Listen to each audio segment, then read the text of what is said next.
sommaire de ce journal, la 50e assemblée annuelle de la Banque africaine de développement BAD a lieu à Abidjan. Un événement continental qui verra l'élection du nouveau président de cette institution. Et puis toujours dans la même mouvance, qui pour succéder à Donald Kaberuka, le portrait des différents candidats dans ce journal. Voici pour le sommaire, mesdames et messieurs, bonsoir et bienvenue sur Business 24 Africa. Du 25 au 29 mai, Abidjan va vivre au rythme du 50e assemblée annuelle de la Banque africaine de développement BAD. Un rassemblement d'ampleur continentale qui verra l'élection du nouveau président de la banque. Un événement des plus importants pour l'institution et pour le continent tout entier. Il marquera aussi le 50e anniversaire de la BAD.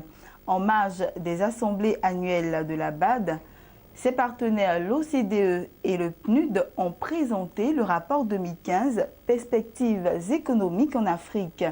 Il passe en revue la performance économique de l'Afrique et fait des projections à moyen terme pour l'ensemble du continent. Il ressort du rapport que les économies africaines enregistreront une croissance en 2015. Un reportage de Jean-Charles Sibahi dans notre commentaire. Abidjan, capitale économique de la Côte d'Ivoire aux couleurs de la BAD. 54 drapeaux de pays membres du groupe de la Banque africaine de développement flottent depuis lundi 25 mai au Sofitel Hôtel Ivoire. Nous sommes à la 50e assemblée annuelle de la BAD. Un rendez-vous panafricain de haute importance qui s'est ouvert par un rapport toujours fort attendu, le rapport Perspectives économiques en Afrique. Il passe en revue la performance économique antérieure de l'Afrique et fait des projections à moyen terme pour l'ensemble du continent, des régions et pour chacun des pays. Il ressort du rapport 2015 que les économies africaines enregistreront une croissance de 4,5% en 2015 et pourraient même atteindre 5% en 2016, convergeant ainsi avec tous les taux actuellement observés en Asie. Le rapport il dit qu'on note une croissance en Afrique qui revient à la croissance qu'il y avait il y a 3 ans. Donc on estime que la chute dans les prix des matières premières devrait s'arrêter et avoir un revers sans remonter de façon excessive. D'autre part, on note que les conflits en Afrique du Sud qui ont affecté la croissance, ils se sont limités. Et donc, on pense que grâce à ces facteurs, plus une certaine reprise dans la zone, disons, de l'Atlantique Nord, pourrait donner des taux de croissance plus importants. Oui, on peut retenir que l'Afrique a réalisé encore une performance économique importante. Elle sera positive en 2015 de l'ordre de 4,5%. Ce qui est considérable face à la situation actuelle du reste du monde. Tout ce qu'on peut espérer, c'est que cette croissance économique profite au maximum de la population. Et le rapport a souligné que la création d'emplois demeure un défi et donc le fait d'assurer à ce que cette croissance soit de plus en plus inclusive. Mais le rapport a montré aussi que les chocs extérieurs, notamment les thèmes de l'échange et surtout la chute des prix des coûts des produits primaires, affectent négativement la croissance dans les pays exportateurs de produits primaires. Africa has a good perspective. L'Afrique a de bonnes perspectives. Nous sommes actuellement le centre de la croissance. L'Afrique est appelée au développement. L'Afrique d'aujourd'hui n'est pas la même il y a 10 ou 15 ans en arrière. Nous sommes les leaders et en tant qu'Africains, nous devons dire à tous qu'aujourd'hui, l'Afrique est le futur. We are the leaders.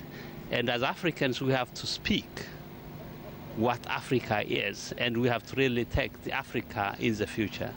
Toujours dans le rapport 2015 Perspectives économiques en Afrique, il a été noté que selon les prévisions, l'investissement direct étranger IDE devrait s'établir à 73,5 milliards de dollars US en 2015. Et ce, grâce à l'augmentation des investissements de la Chine dans les projets entièrement nouveaux. La Chine demeure le principal partenaire commercial de l'Afrique après l'Union européenne. Ce rapport fait également état d'une progression des flux d'investissements directs étrangers, intra-africaines et vers les autres régions du monde.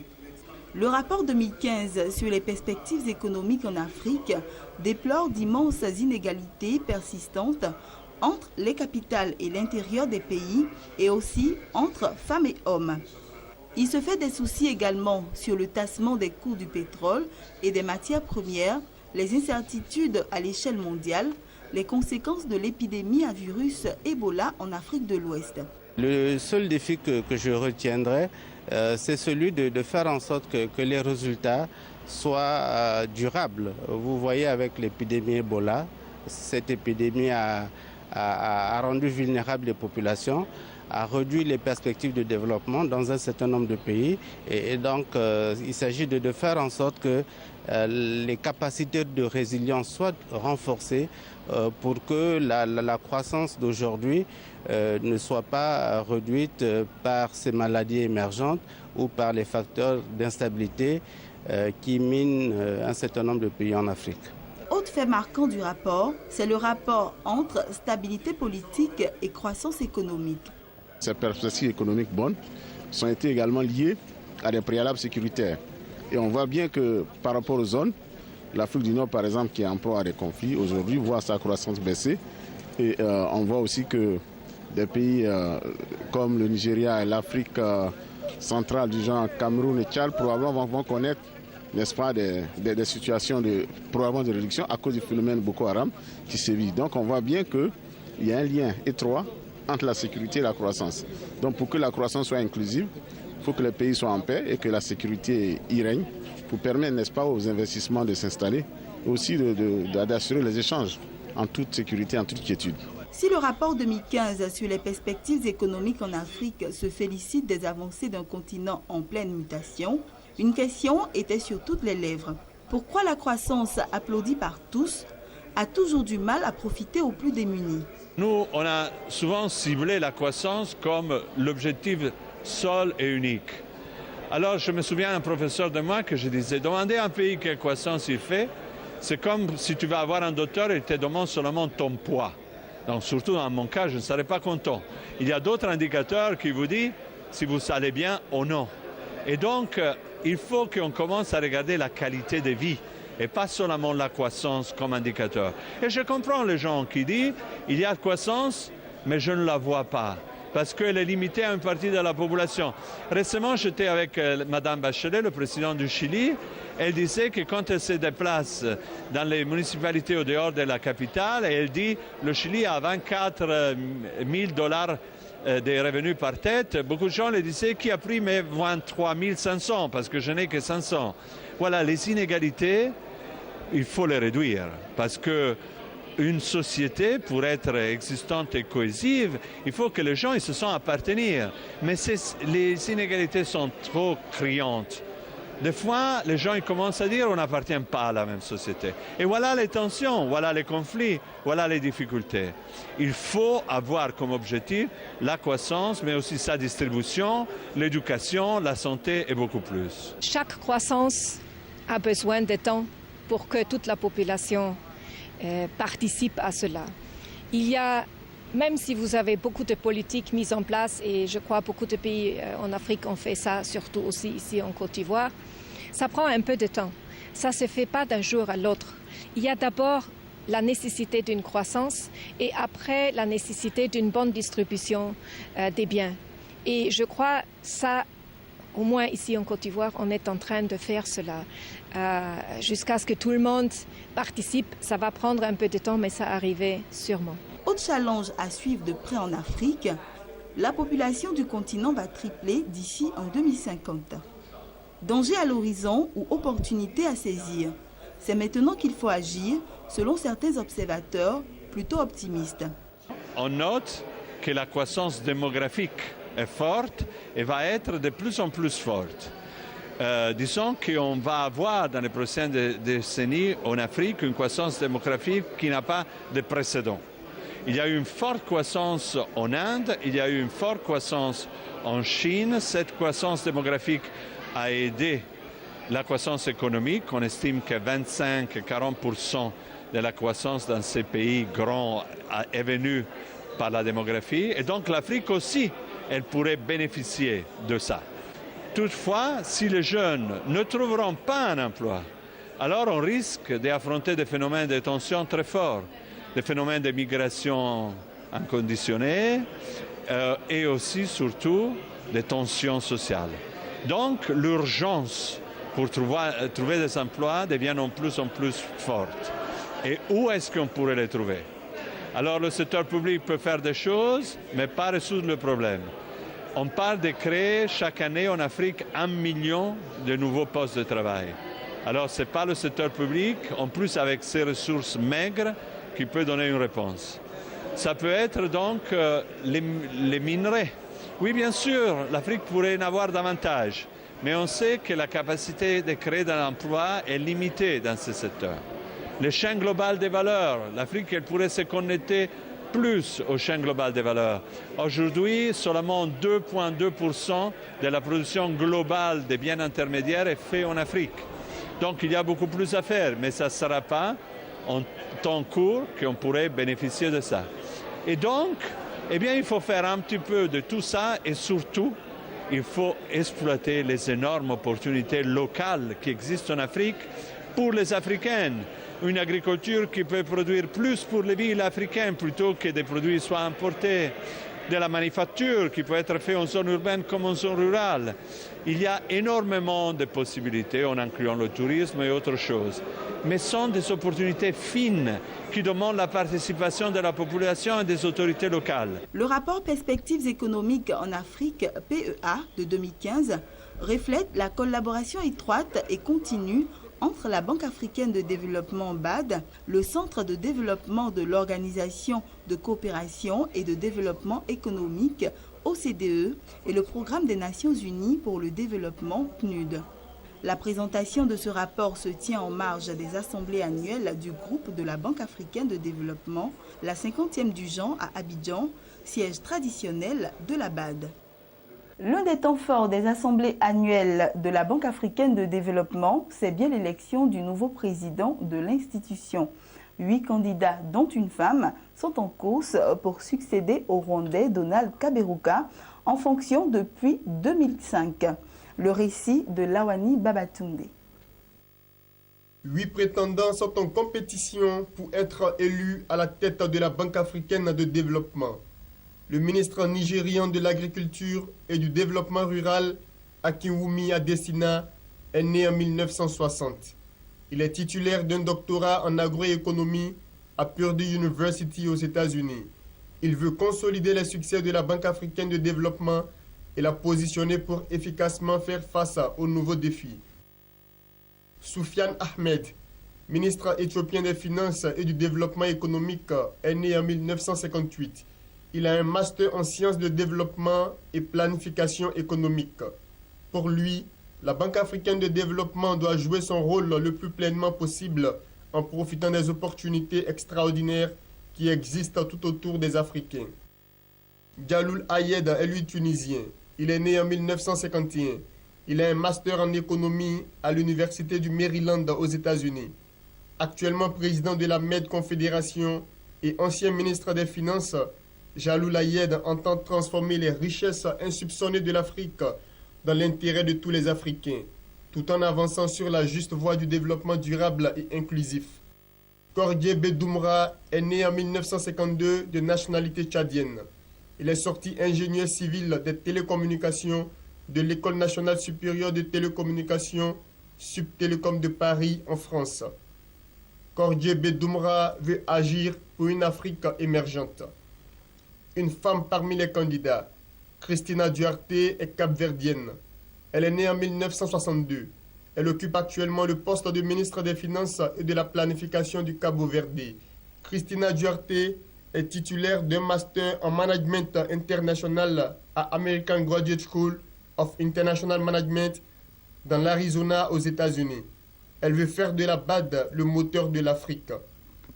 Le ministre des Affaires étrangères et de la coopération internationale de la Sierra Leone, Samora Kamara, est né en 1951. Il est titulaire d'une licence en sciences option économie. S'il est élu à la tête de la BAD, Samora Kamara entend à travers l'institution financière renforcer les ressources l'unité, la diversité et la visibilité de l'Afrique. Thomas Sankara, de nationalité zimbabwéenne, est né en 1955. Il est retraité de la BAD depuis octobre 2014. Il est titulaire d'une licence d'économie et d'un master en sciences économiques à l'université d'Ibadan au Nigeria. Il a pour ambition de soutenir et améliorer la transformation de la Banque africaine de développement et de l'Afrique. Le Malien Birama Boubacar Sidibé est né en 1952. Il est le vice-président de la Banque islamique de développement à Jeddah, en Arabie saoudite. Ingénieur de l'INGREF à Paris, en France, il rêve d'une Banque africaine de développement modernisée, attentive aux besoins de ses membres, dynamique, efficace et pourvoyeuse de solutions innovantes et durables au service de l'émergence de l'Afrique. Le comité des gouverneurs, sur recommandation du conseil d'administration, a la charge d'élire le nouveau président de la BAD pour un mandat de 5 ans renouvelable une fois. Après son élection, le président a la charge des affaires courantes de la banque et est également son représentant légal. Et puis toujours dans la même mouvance, les assemblées annuelles de la Banque africaine de développement se tiennent depuis ce lundi à Abidjan, dans la capitale ivoirienne. Une célébration qui coïncide avec le 50e anniversaire de l'institution financière, je vous le disais. Dans cet élément, le résumé d'un demi-siècle d'histoire entièrement consacrée au développement du continent.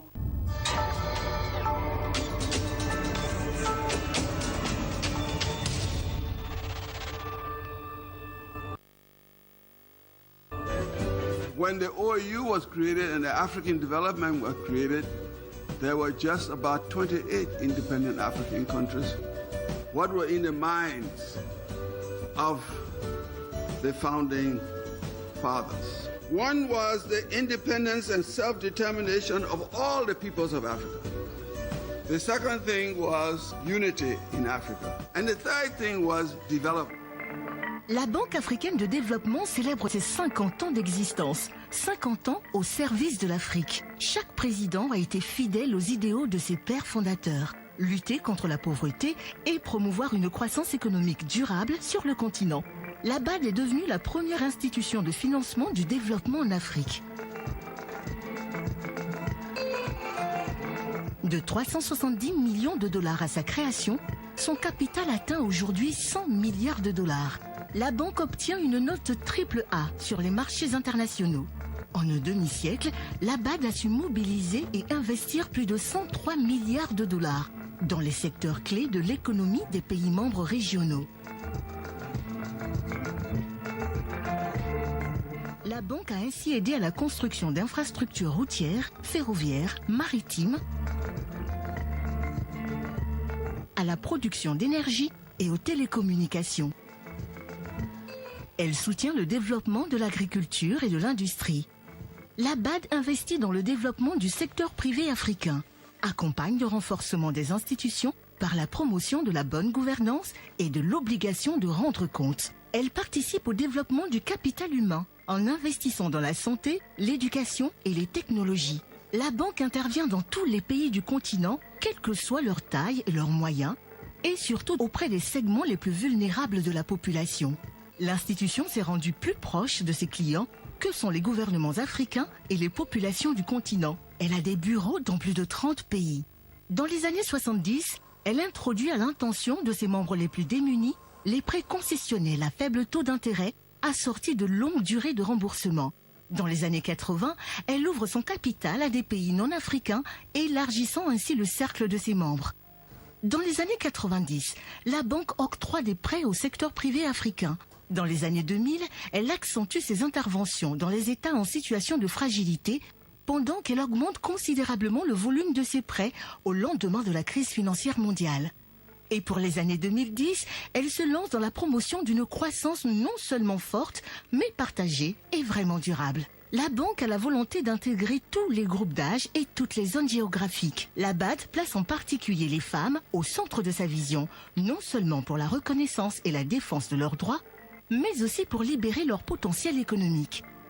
La banque vise également une croissance verte qui passe par une exploitation plus efficace des immenses ressources naturelles du continent africain et la construction d'infrastructures durables. Ces 2 dernières années, 4 millions d'Africains ont bénéficié des projets d'eau et d'assainissement. 10 millions ont bénéficié des projets agriculture, 11 millions ont bénéficié des projets énergie, 19 millions ont bénéficié des projets transport, 49 millions ont bénéficié des projets santé de la banque.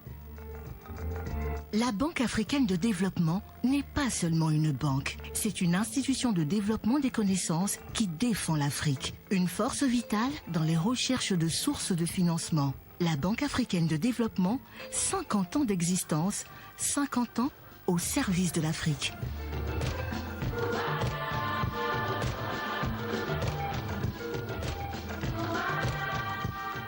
Poursuivons toujours ce journal et cette fois-ci en images. La semaine passée, le groupe AXA a annoncé qu'il va céder 500 millions d'euros de participation de sociétés actives dans le charbon et simultanément tripler ses investissements dans les énergies vertes afin de constituer d'ici 2020 un portefeuille de 3 milliards d'euros dans ce secteur. Dans le même temps, la Banque européenne d'investissement s'est engagée à investir 50 milliards d'euros dans l'économie verte d'ici à 2018. Unilever, Total et Saint-Gobain ont lancé un appel international pour la fixation d'un prix mondial du carbone et l'élimination progressive des subventions aux combustibles fossiles. Le ministre soudanais du pétrole, Al-Anaimi, a promis des investissements massifs dans le solaire. Cette pluie d'engagement est tombée à l'occasion de la Journée mondiale de la finance pour le climat organisée vendredi dernier à Paris en préparation de la conférence climat COP21 qui aura lieu en décembre prochain. 400 investisseurs issus de 30 pays se sont déjà mobilisés et le flot continue de grossir. Voilà, c'est ici que nous allons mettre fin à ce temps d'information. Bonne suite de programme sur Business 24 Africa et surtout, portez-vous bien.